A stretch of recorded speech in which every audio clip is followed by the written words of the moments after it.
I'm gonna do these things in the 90s in two parts about the slam dunk contest because they were like two different eras of how I looked at it. It was still creative as all get up, but let me start back in 90. And this is strictly off the memory. No video footage needed. Because I still remember where I was. I was in Hampton, Virginia. Me and my homeboy were big Dominique Wilkins fans. Neek. When Neek had the box, top, everything. So did Kenny the Jet Smith. And I think Kenny was playing for Sacramento. Anyway, the slam dunk contest. And you know Neek got robbed in 88 by Jordan in Chicago. We ain't going to come out of Chicago without that dub. I'm always say that. They threw down, but Neek won it. It was close, but he won. But anyway, as they always do with everything, this was a makeup call because the truth is Kenny the Jet Smith beat him in the dunk contest. I watched it, and even though I'm a huge Neek fan, just keep it 100. He got him, but it's politics and everything because it sells more papers. Maybe that's why Kenny, in part, got the show on TNT. I said in part. He is intelligent and capable, but I think it's kind of like a little token gesture too. With winning with the Rockets, 2 chips, but had to have a nod to him because he clearly, to me, he was more creative than Neek. I'd seen Neek do his best. I think Neek won that night. I didn't think it. See, this is when you could actually debate the slam dunk contest because you cared about it. You was looking at it all kind of like, this a makeup call for 88?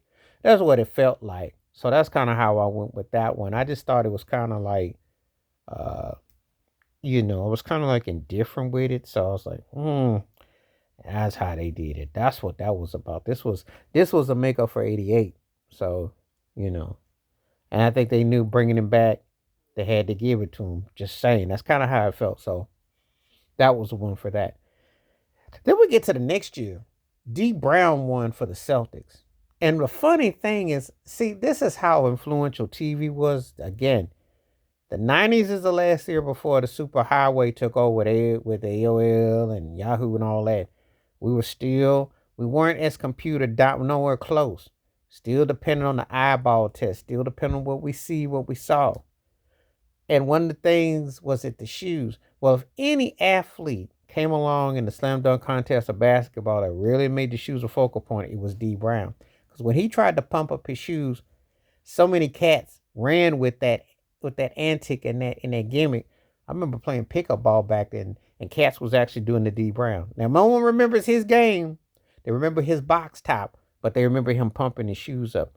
That was something that was noticeable about D Brown, and he did win the contest. There was no questions asked about that. That was definitely no doubt. There's a no doubt about that.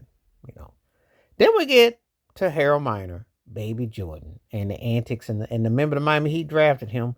And Pat Riley always was about this is the trip out thing. A guy as straight laced as Pat Riley went after Harold Miner, who had some game, but we knew he was like an impersonator. We just knew when Bill Clinton was talking about cloning, he won the slam dunk contest. That shouldn't be no surprise. Duh. That's pretty much what he came to do was to replicate the duplicate. And that's one of those things that you kind of just, take it as it was. And I'll get to him again in the second because he won again when I do part two of the 90s. But I want to focus on the Dominique, Kenny the Jet, D Brown, Harold Miner, early 90s slam dunk contest. It still had flavor, it still had some fire to it, and it was still hyped for a while longer. Come back to part two. I got more to talk about the second part of the 90s, and we're going to get into it. Please like, subscribe, welcome thoughts, comments, and I do respond. Thank you. Wash your hands. Keep your mind clear. Watch out for another. Share the video if you like. And share the video if you like. Hit that membership. Stay safe, stay blessed, stay woke. I'm out. Peace.